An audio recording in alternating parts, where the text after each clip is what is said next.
Let's talk about your career.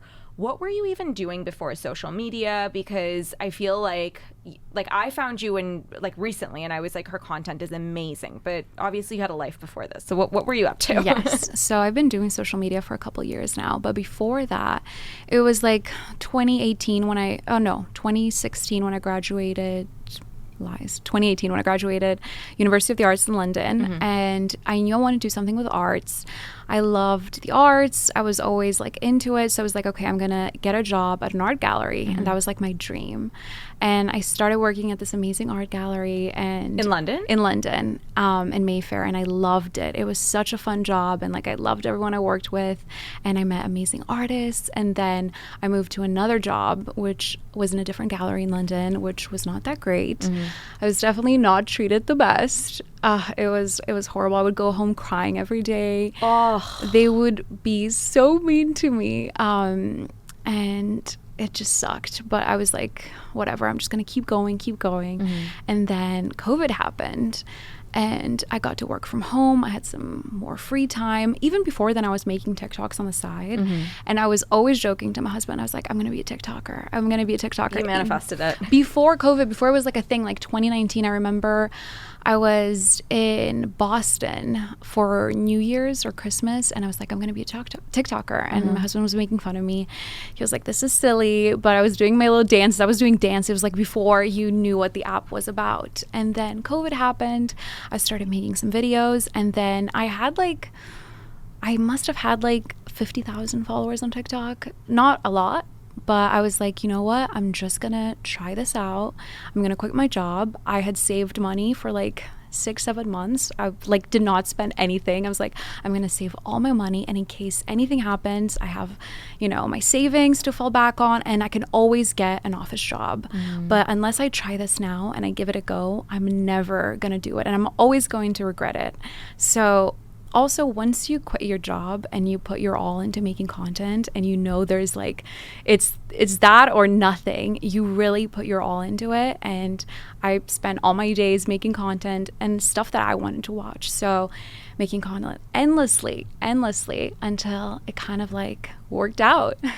It's really interesting what you say, because I've had kind of like a similar journey whereby I also worked full time, and thankfully like my last job before I went full time on my own was amazing. Like I will forever be grateful to my bosses and mentors at that job. But I remember deciding that I was going to go full-time as a creator. This is like pre-Array. And it was the same thing where I'd saved up some money. So I was like, I was going to be okay for a few months. And I made that same justification that like I can always have an office job. But then I think that when you go forward with this thing, it's like you don't really have a choice anymore. It's not 1 foot in, 1 foot out. It's like you are going into it.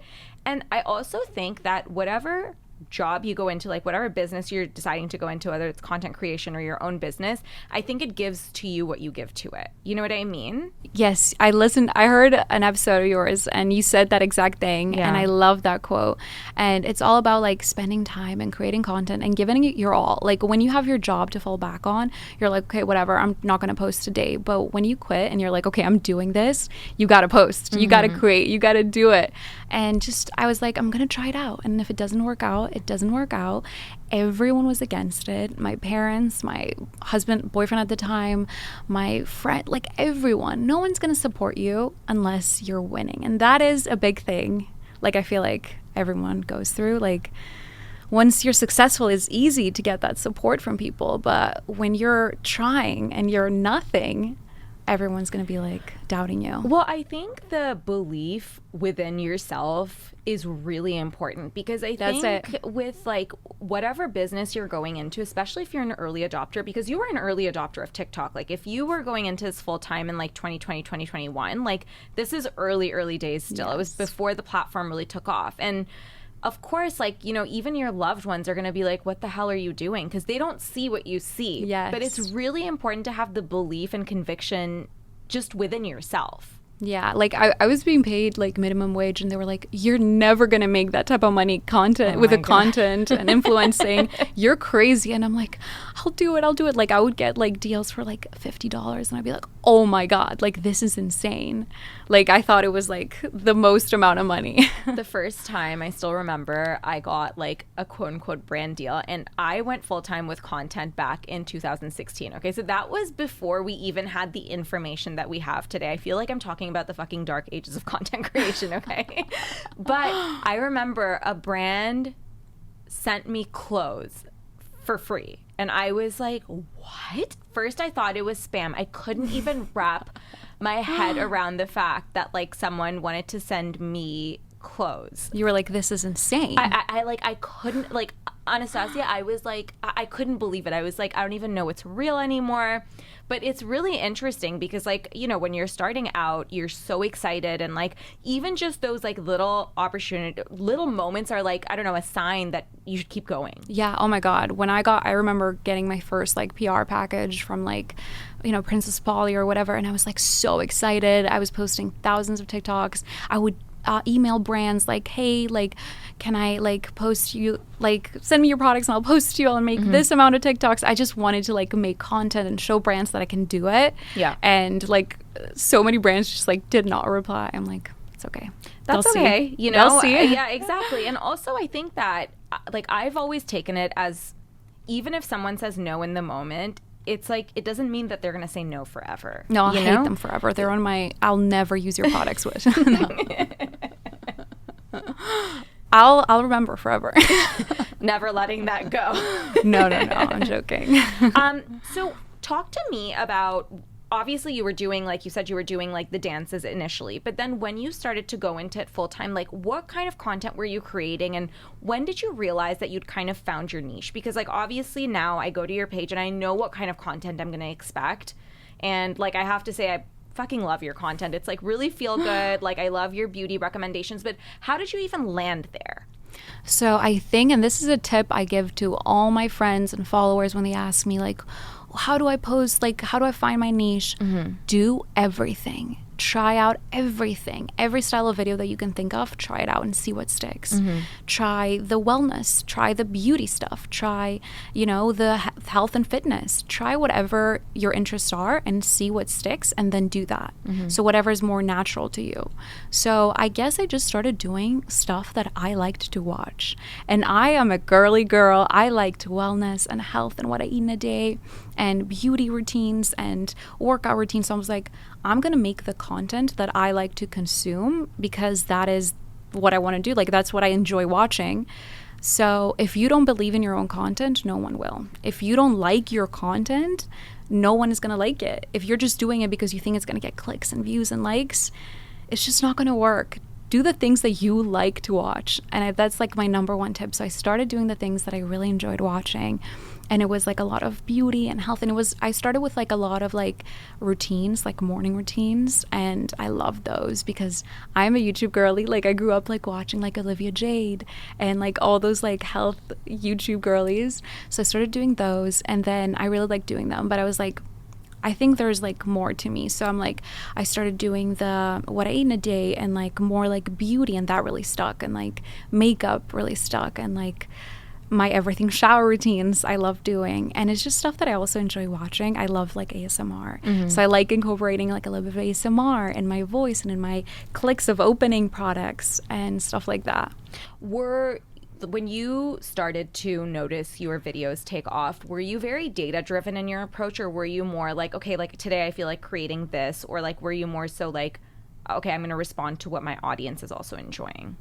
I think it's a balance. Like I never wanted to come unnatural, and I think the viewers now are so intelligent, so smart. They know when you're faking it, and they know when you're putting something out there just to put something out there. So it's like I wake up and I think of like, what do I want to film today, and also what do I feel like filming. Like if I really feel like, oh, like I don't feel good and I don't want to do a morning routine, I'm not going to just fake it for a video. So it's just kind of like day-to-day thing. I do film like day-to-day, so I'm filming today to post tomorrow morning. When I'm in London, because it's different time zones, I film in the morning to post in the evening. Like, I film on the day. I do some pre-filming for like ads and stuff, but mostly I'm like waking up in the morning. What do I feel like doing? What is on my schedule? If I'm like going to the farmer's market, I'm like, ooh, let me make like a fun vlog and show them what it's like. I also think about what my day entails, and I'm like, how do I make this into content in a nice, organic way?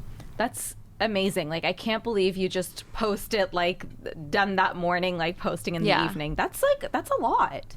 It's a lot, but I love it. I live for it. Like, I twist and turn in my bed, like I'm thinking about content. I'm waking up, I'm writing ideas. I love it. Oh my God, I love that. And you can tell, though. I mean, what you said before, where it was like, I wanted to put out what I wanted to see, I think that speaks volumes to, like, I've spoken to a lot of creators, and I feel like the most successful ones always have this sort of answer, because it's I think the key to showing up as your most authentic self. You know, it's not like, let me do this because this is the trend currently. It's not because, you know, someone else is doing it and I want to show up as that person, but it's like truly what you enjoy, what resonates with you, and you put out that version of yourself. I feel like that is the same thing with you and your brand. You put out the products that you want to take, like the D-Blow like supplements, because that's what you actually want to use. And I think that is why your company is so successful, because it's something that you love and you stand by. I love that you say that, because I think with content creation, I think it can be seen from a lens of a business, right? And like, when we think of successful businesses, you're completely right. I mean, the best founders, it's like they're solving a problem, not just jumping onto a business because it's a lucrative idea. And I always make this distinction, because the best founders, I think, are those people who really see a need that they need to solve. And I feel like it's the same philosophy with content creation, which is so interesting. I never equated the two. Yeah, but I think with content creation, the difference is like there's enough for everyone. Like, it doesn't matter if there's like so many lifestyle bloggers.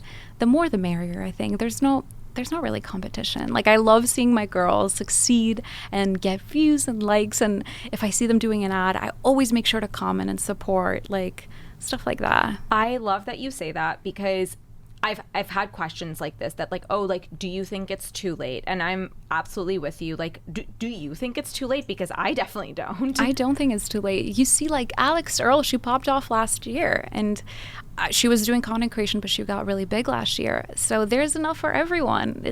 And you can do it whenever you feel like filming, and it's never too late. Yeah, I completely agree.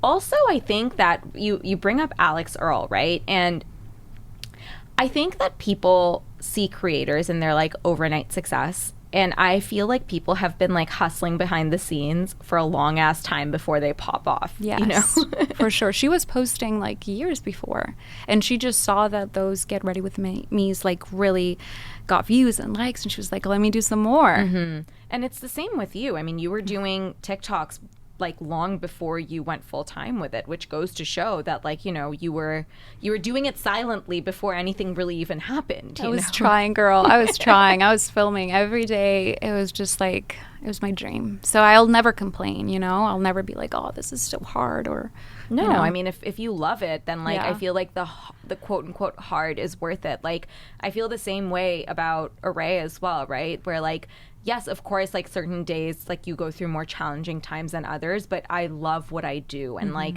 even the challenges, like everything makes it exciting, and it's all part of the package, you know? Yeah. I feel like the company part is so different compared to anything else. Once you have your own company, that is it. It's your life 24/7.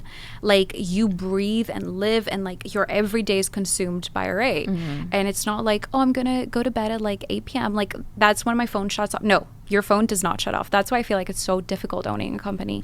Like, just even thinking about the idea one day, I'm like, it is a lot of work, and you have to put your heart and soul into it. It's different than content creation. Yes and no. So the first year that we had Array, it was fucking crazy. Like, I feel like I didn't have anything except for Array. I would sleep at like 3 a.m. and like that's never who I've been. Like, I've always been like a wellness girly with like strong boundaries. I'd sleep at 3 a.m. because I was doing every part of the business. Nish and I, who's my husband, my co-founder, and then wake up again at like 7 to like continue. It was just like 24/7. And then like a couple of years later, obviously, like it stopped being 3 a.m. because that's not sustainable. But then, it was still till like 8 or 9 p.m. And it was just like health went out the window. It was just all about the company. And then I had an accident in 2021 where I fell off a bird scooter. It was actually really, God, it was I'm crazy. So sorry. Thank you. I had brain injuries and it was insane. Like no one thinks that those things are dangerous, but they're really dangerous. Oh, I refuse to get on one. I'm so scared. I am the biggest like scaredy cat like when it comes to these things. Yeah. Like even when I go on vacation, like if there is a bus going to like bungee jumping, I'm not on that bus. Yeah, I am on the beach with a cocktail in my hand. Like I am not an activity girly. Yeah, it was insane. But when that happened, and I felt like it was like a near death experience. Thankfully, I was okay. But like how long brain did it injuries, take? it was. So I recovered from my brain injuries. Thankfully, all minor, like knock on wood. Within like a month or so, I would say. But my wrist was broken in a really bad place. Okay, when I smile, see that dimple? Yeah. That's from collagen loss because I hit my head so hard. So it's not like a natural dimple, right? So like all of that, I feel like the impact kind of stayed for like 3 to 4 months. And then I recovered, obviously.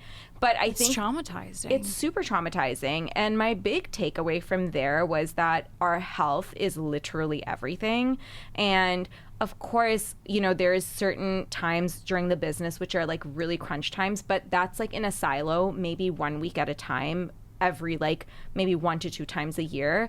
But beyond that, I never compromise my health or like boundaries around health anymore. Like I have to take care of my mental health. Like I have to, Yes. put my phone away at a certain time. Like and I know of founders who want to like grind themselves to the ground, and some of them absolutely do. But for me, I want something that's sustainable, Yeah. And so for me, like, yes, the business is all consuming, but I'm like, I'm going to try to have a life outside of this too, so that I love what I'm doing every day that I wake up, Yeah. So did you use that accident as kind of like a lesson? Absolutely. Like, I think that's just inherently who I am. Like, I remember even being in the hospital and like my brother and Nish came to see me like immediately. And I was like obviously I was so hazy, like hurting, everything hurt, but I was like so positive about the whole thing. Like I was smiling about the whole thing, and like they were both like are you okay? And I was like, yeah, like it wouldn't happen to me if I couldn't handle it, like I feel like things happen to you, like adversity comes to you in life, but I also think that whatever adversity is handed to you, it's because you are supposed to handle it. You know what I mean? Like you are equipped to handle it. Like you're never going to be given something that you aren't able to handle, and it's your choice what you choose to do with it. Like you can wallow, you can be a victim forevermore, or you can come out of it being like, what can I learn? Like what can I apply? How can I change? How can I evolve? And that's always been my perspective on life. I love that. Like you're so strong to be smiling at situations like these. Do you believe that everything happens for a reason in life? Yeah, I think so. I think that there's lessons to take away from everything. Also, like, when you look at your life, sometimes when you're going through like a failure, right? Like a quote unquote, like career failure, relationship failure, whatever. In the moment, it feels like you are so crushing. Just crushing, okay? It's like your earth is shattering. It's so painful.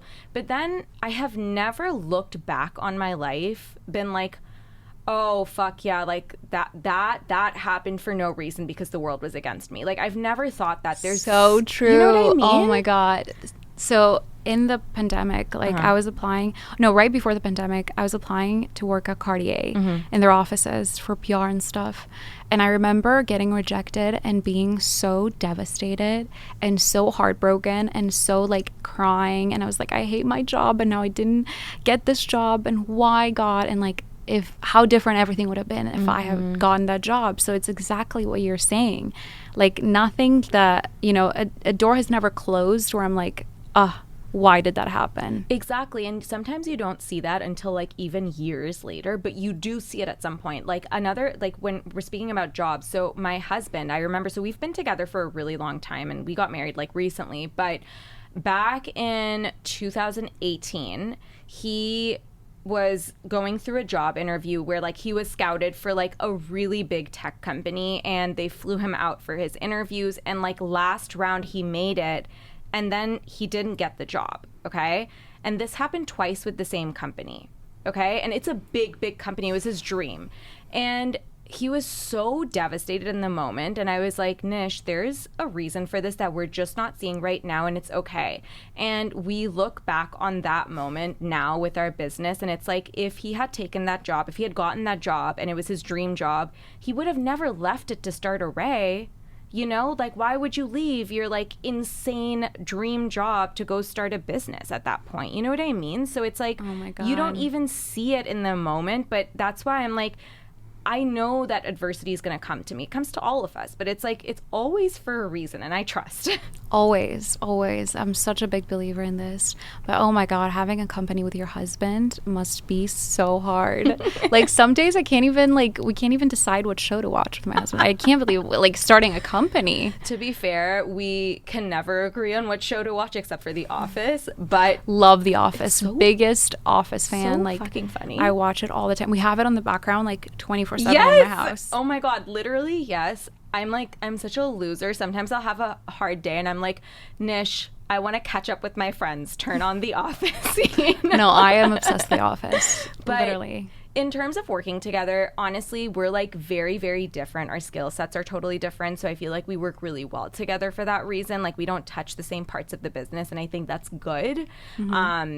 And I think we just have like a lot of trust. So like, I think working with your partner, it's like, if it works, it works, and if it doesn't, it doesn't. And if you don't think it's gonna work, then just don't get into it. Don't you do know? it. Don't do it. You can do two separate things and be really successful and come together in the evening and hang out. Like, that's also super, super healthy. You know what I mean? Yeah, but how do you separate? Like, on date night, do you talk about Array, or do you have like boundaries? So, yes, actually very strict ones. So once a week, obviously date nights, but during that date night, the rule, quote unquote, is that we never chat about problems in the business. So we can talk about exciting, ideas that we have. We can talk about this like big launch that we have coming, and like, oh my God, like, I'm so stoked about this, or like things like that, which like energize us, but it's never a debate that's going to drain us or take away from like, I don't know, like the date. Because like, for us, when I think of date night, and you tell me, because you're married too, right? But like, you want the relationships to still feel like sparkly. And so I'm like, if I'm going out on date night, I'm going to look cute. I'm not going to show up like your co-founder and talk about every problem under the sun. And like, I'm guessing it's the same for you guys, right? Where like, do you guys do date nights and stuff? Yeah, all the time. I love date nights, like all the time. Even when we cook at home, and we put on The Office, I consider that a date night. Like, absolutely. Yeah, we do that all the time. Yeah, and like, I don't know, it's like, you don't want to be piling on problems at that time. Like, there's a time and place. Like, let's discuss our problems another time. But that date night, it's like sacred, you know? Yes, I agree 100%. Okay, on that note, actually, so this is an audience question, but since we're talking about this already, where did you and your husband meet? And then I want to get into dating tips too. Of course. So I've spoken about this before, but it's just like how everyone meets. Instagram.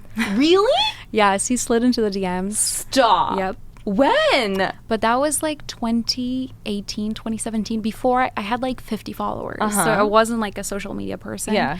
But we had like a bunch of mutual friends from like London, because as big as London is, like, it's very small. Like, London's small. So we had a bunch of mutual friends. And he just messaged me and he was like, hey, how's your week going? And I remember I saw it and like, I didn't respond. And then like a week later, I was like having like a whatever day. I was like, oh, I'm going to respond to this guy. And I was like, I've had better. And he was like, well, I'll make the next one the best. Let me take you out for dinner. And I was like, sure. And we just set the time and the date, and that was it. Like, and I think it's important when you meet your partner, like through social media or like Instagram, don't talk a lot through DMs. Don't learn everything about each other through DMs, because then what are you guys going to talk about when you meet in person? So we didn't talk a lot. We just like set a time and a date. I knew he wasn't going to kill me. He wasn't a serial killer. We had a bunch of mutual friends. I was like, this guy is like real. He's not a catfish or whatever. I was like, whatever, I'm just going to go to this date. No, not thinking anything of it. I wasn't like, this guy, I'm going to date him or whatever. And then I show up and I was like, oh my God, he looks so much cuter than the photos. Like, guys always do that. They pick the worst photos. You sandbag it, you know? I'm like, oh my God, he looks so much cuter than the photos. And then we just like clicked immediately. We just like vibed. Oh my gosh. And the rest is history. But I love that. So speaking of this, what are dating tips that you have that you can pass on to people based on your experience and just things that you know? Okay. Oof. So many. I do believe that this is like very cliche, but if he wanted to, he would. Like, always look at their actions. Don't look at their words, because a lot of guys can say different things, but just look at their actions. Look at what they're doing. Don't look at just like their cute messages or whatever they're texting you. Look at their actions. See if they're planning dates and if they are calling you and want to see you and what they want to do. And I think that's very important. I tell my sister all the time. And another tip is, guys, it goes kind of like with the last tip, but guys show you. They never are like, oh, he's playing hard to get. They're never like, oh, like this is just like his games. Guys, if they're interested, they show you. If they don't, they don't. If you have to wonder whether they like you or not, they probably do not like you.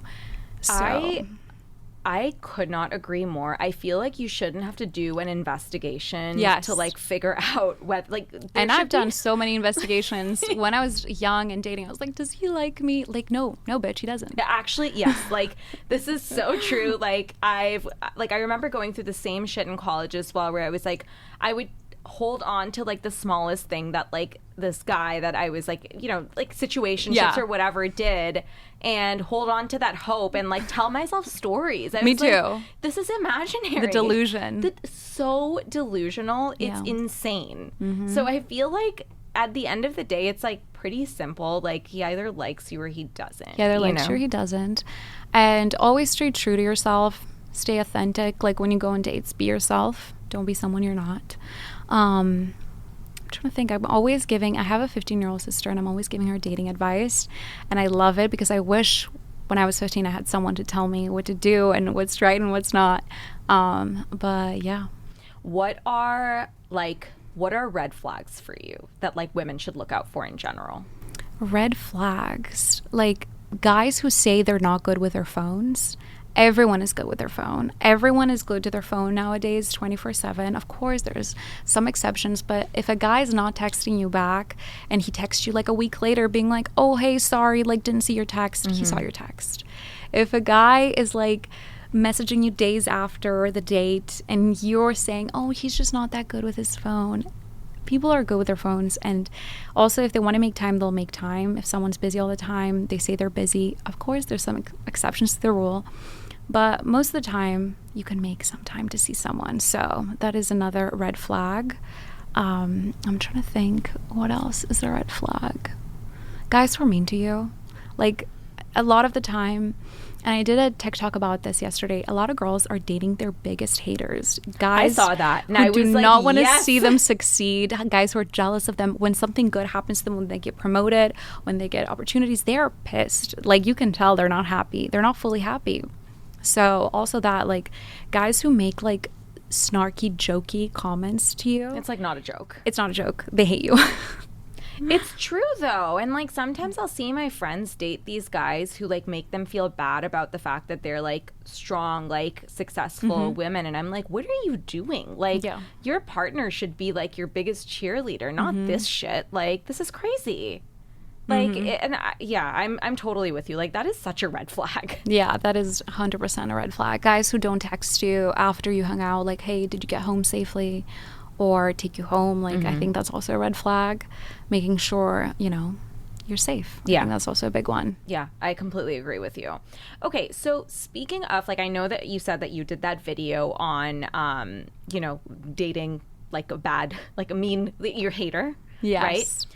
When your TikTok started taking off, did you notice like a very specific kind of video that like really took off? Or did you have a moment where you were like, holy shit, like this can be something?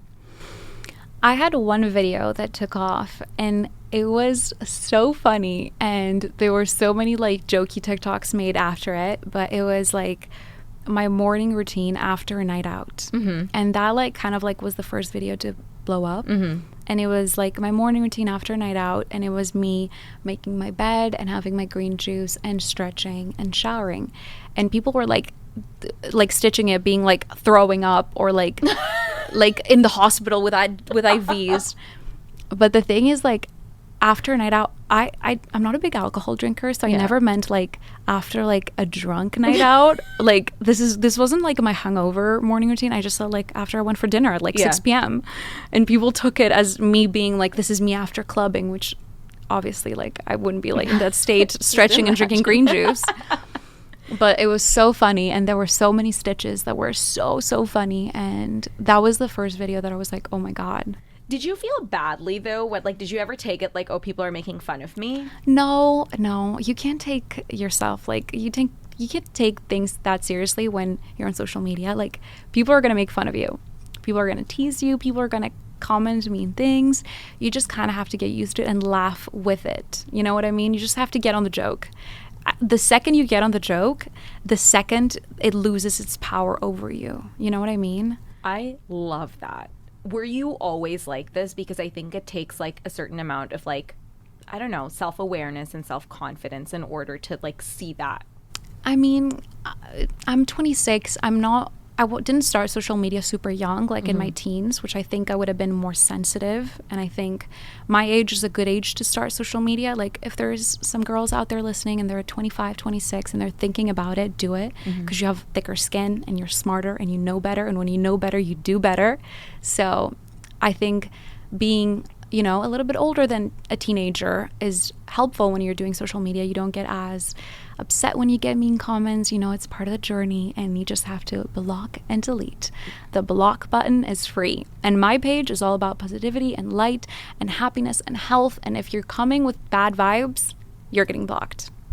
Honestly, yes. And not constructive criticism. I have a lot of girls that comment, hey, like, I didn't like the way you did this and that, like, please. And I take that. Like, I have this one girl that I love, and she always gives me criticism, but she's always polite. It's not what you say, it's how you say it. So yeah, there's a difference. I couldn't agree more. And I think that some people are genuinely like, they like your content, and maybe they have like a constructive piece of feedback. I like that. Yeah, I love that. I love that. I got someone for my podcast giving me a really nice piece of constructive criticism the other day. And the way that she opened that message was like, I love your podcast. I'm a big listener, and you like spread so much positivity. But like, I was wondering if you could do like this. And I'm like, totally. Thank you for telling me that. Like, I appreciate that feedback. That's so nice.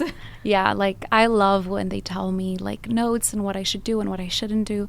But even with the mean comments, like, I always like take them into consideration. Like, okay, maybe the way they're saying it is not nice, but let me take that in consideration. What can I change to make my content better? Yeah, I mean, that's the way to do it. Because at the end of the day, they are my boss. Like, if I had a 9-to-5, I'd have a certain boss to report to. My boss is the world. So I'm taking their notes, whether they're good or bad, but also don't call me a dumb bitch. Like, you might get blocked. Yeah, I mean, there's no... I am a dumb bitch, but don't call me.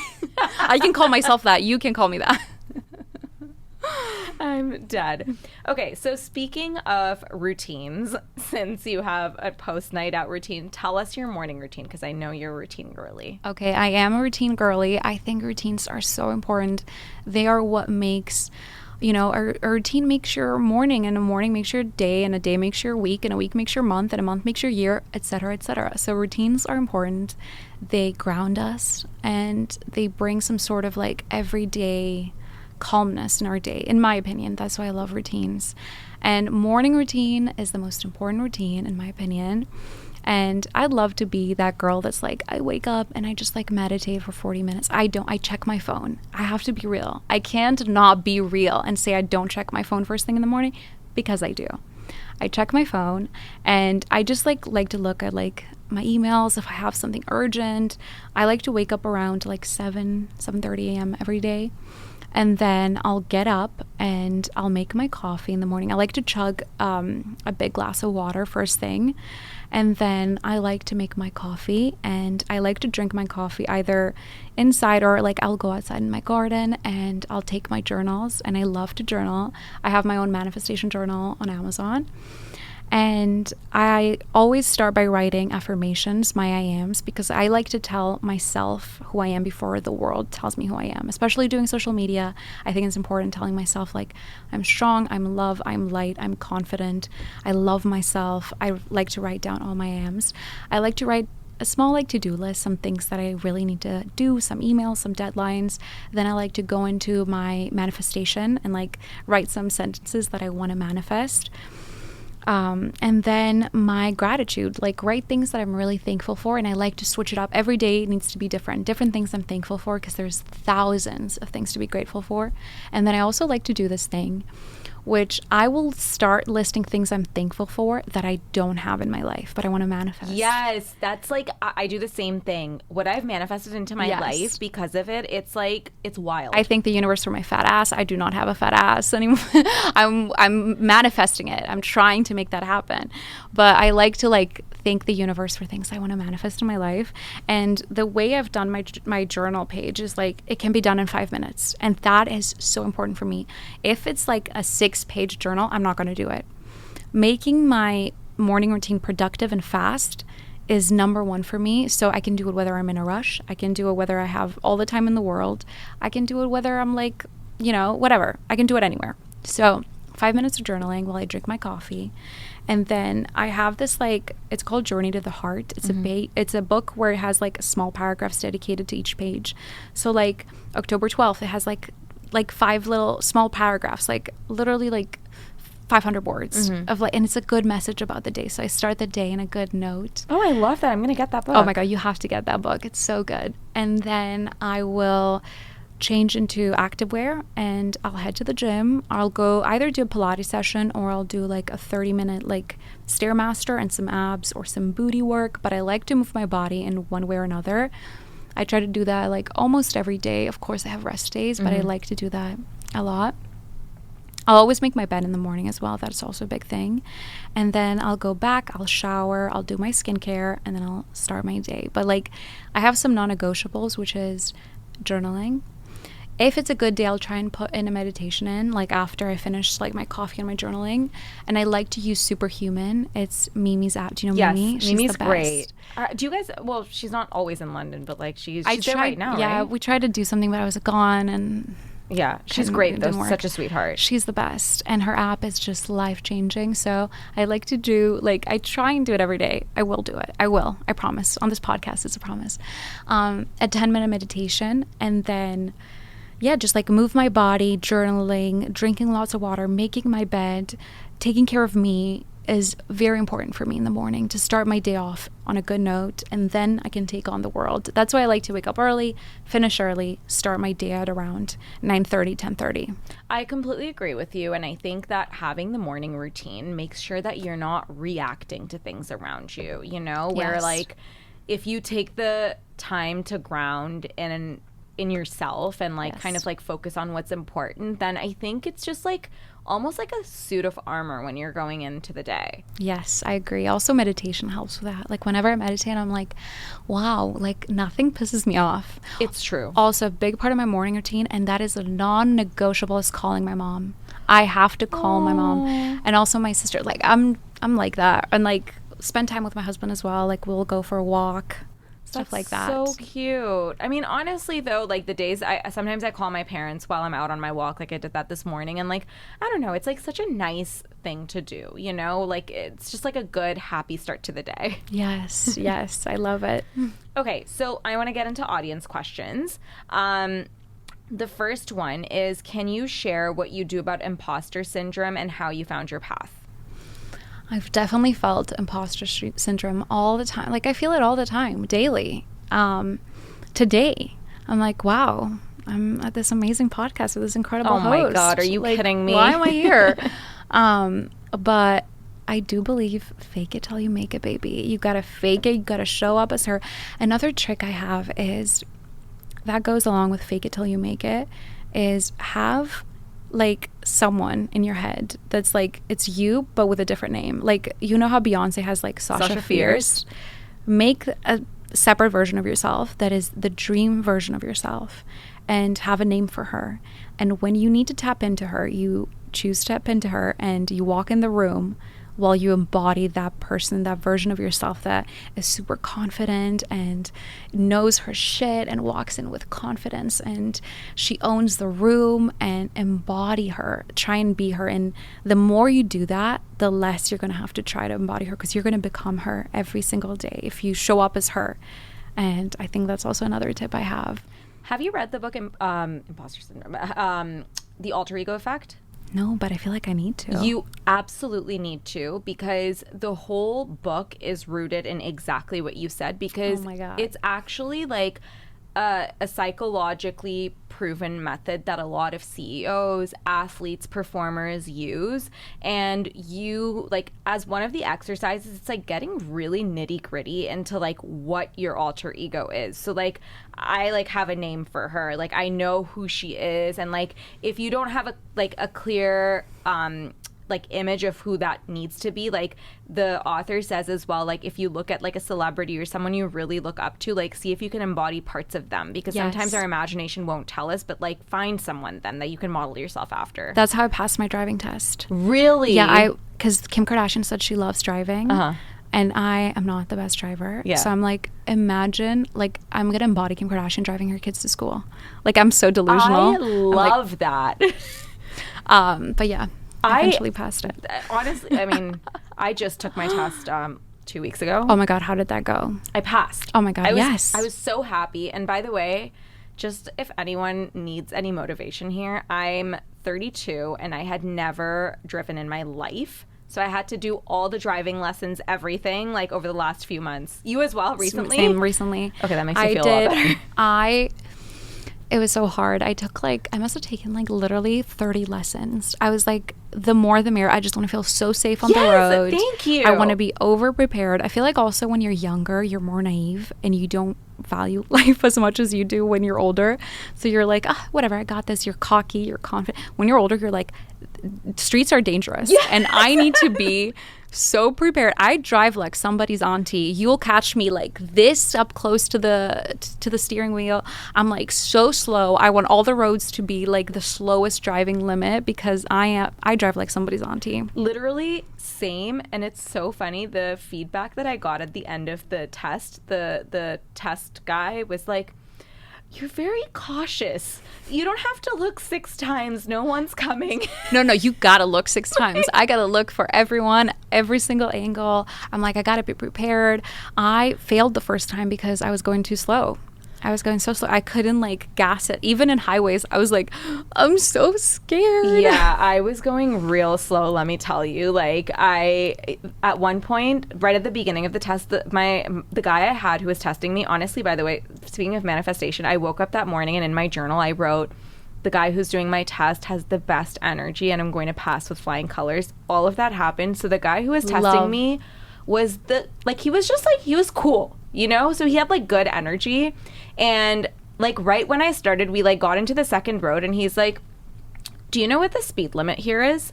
And I'm like, I think back there I saw it was 35, but you know, I think I want to go, I'm going at 25 just in case it's not. And he's like, it's 35. Like, come on. Oh my God. In London, they would literally cut you for that. Like, they cut you for like everything. The rate pass is like 30%. And like where I took it's like crazy. The test is like 45 minutes. It's just like they make you like do all sorts of things and maneuvers. What? And yeah, it's crazy. Okay, it's quick here. It's like 20 minutes. Yeah, I'm excited for that. Yeah. So if you need a feel good, like after London, this will be a piece of cake, honestly. But honestly, some people are made to be passenger princesses, and I think we are made to be driven. Yes, I agree. With our fun little Starbucks drink, giving wrong directions to our husbands. Amen. And then blaming them when they take the wrong turn. Exactly. That's and I'm okay with that energy. I'm okay with that. Like I love that. Yes. I feel like this is what I'm made for. Yes, I agree. Did you get a car? Not yet, but I'm looking into the Tesla for me for now.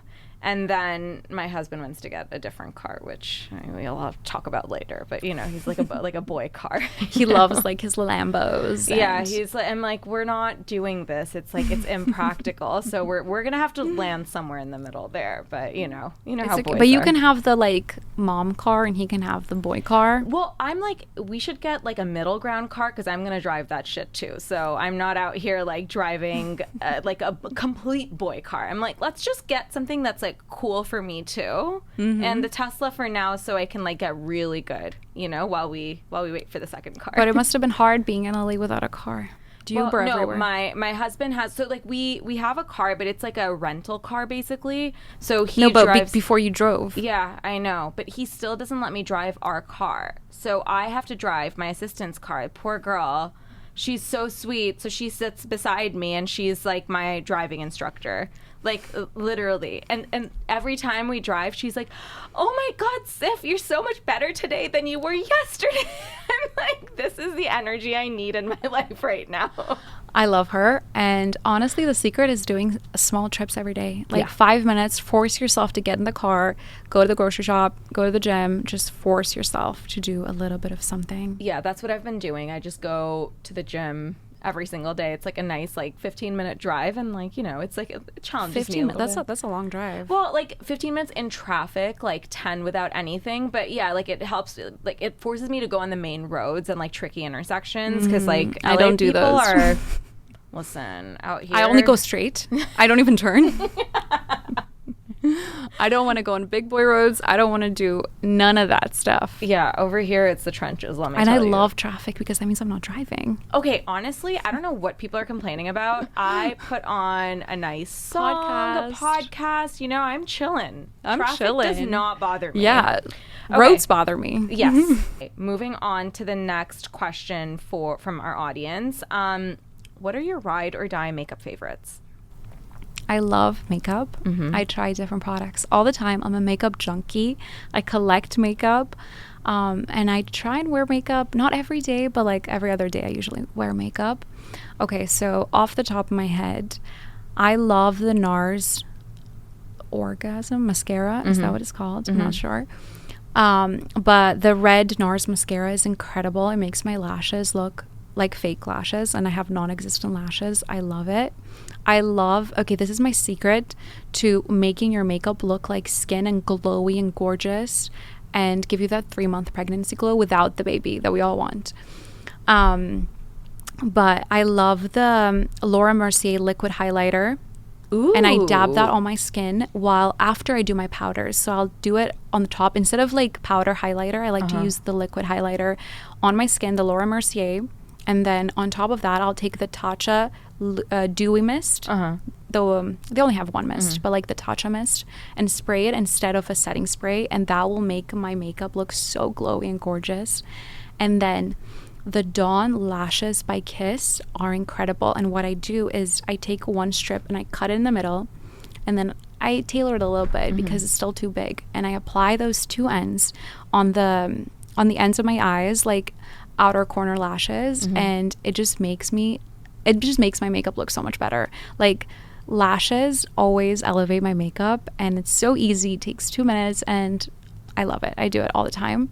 And then I absolutely love my iconic nude lip liner by Charlotte Tilbury. I'm wearing it right now. I was gonna say the lip situation looks real good. I love Charlotte Tilbury lip liners. An iconic nude is my favorite shade, and it's my ride or die. It's literally tiny. When you like sharpen it and use it every day, it's tiny.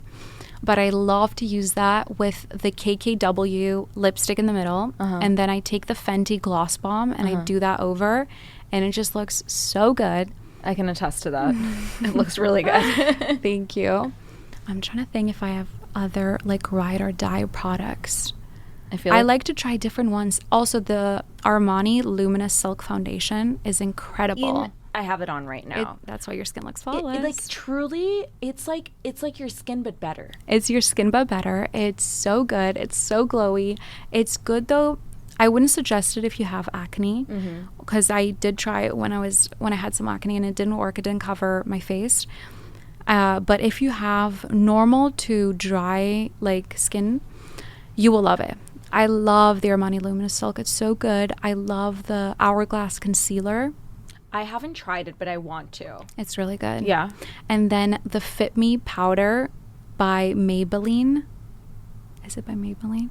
The one that comes the translucent.